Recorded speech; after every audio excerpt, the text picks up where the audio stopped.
Hi అండి అందరికీ. ఇక్కడైతే చూడండి ఫ్రెండ్స్, ఈ రోజు అయితే నేను ఓరియో బిస్కెట్స్తో కేక్ అయితే ట్రై చేస్తున్నా. ఫస్ట్ టైం ట్రై చేసిన ఈ కేకు చాలా అంటే చాలా బాగా వచ్చింది. ఈజీగా అయిపోతుంది, ఏమంత రిస్క్ అయితే ఉండదు ఫ్రెండ్స్. ఈ కేకు మీరు ఒకసారి ట్రై చేసి చూడండి, చాలా అంటే చాలా ఈజీగా అయిపోతుంది. ఈ బిస్కెట్స్ మా బాబు తెచ్చుకొని 2 రోజులు అవుతుంది. కేక్ చేయమంటే నేనైతే చేయలేదు. ఈ రోజైతే ట్రై చేసిన. మా బాబు అయితే స్కూల్కి వెళ్ళిండు, వచ్చే లోపు అయితే ఎట్టయినా సరే కేక్ అయితే చేయాలి, లేదంటే గోల చేస్తాడనేసి నేనైతే ట్రై చేసిన. చాలా అంటే చాలా బాగా వచ్చింది. ఈ బిస్కెట్స్ అన్నీ మిక్సీ జార్లో వేసుకొని పౌడర్ లాగా చేసుకోవాలి. ఆ పౌడర్ని ఒక బౌల్లోకి తీసుకొని కొంచెం కొంచెంగా పాలు యాడ్ చేస్తూ బాగా బ్యాటర్ రెడీ చేసుకోవాలి.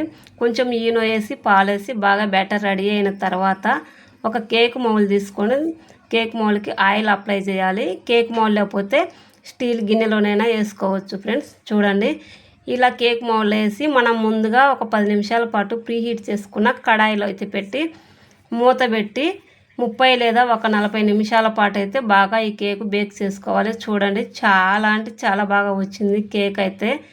నేనైతే ఫస్ట్ టైం ట్రై చేసిన ఈ కేక్ని. చూడండి, ఇలా ప్లేట్లో బోర్లించగానే కేక్ అయితే చాలా ఈజీగా వచ్చింది. చాలా అంటే చాలా స్పాంజ్గా చాలా టేస్టీగా ఉంది. నేనైతే ఫస్ట్ టైం అయితే ఈ కేక్ ట్రై చేసిన. చాలా అంటే చాలా బాగా వచ్చింది ఫ్రెండ్స్. మా వీడియో కనుక నచ్చినట్లయితే లైక్ చేయండి, సబ్స్క్రైబ్ చేయండి, సపోర్ట్ చేయడం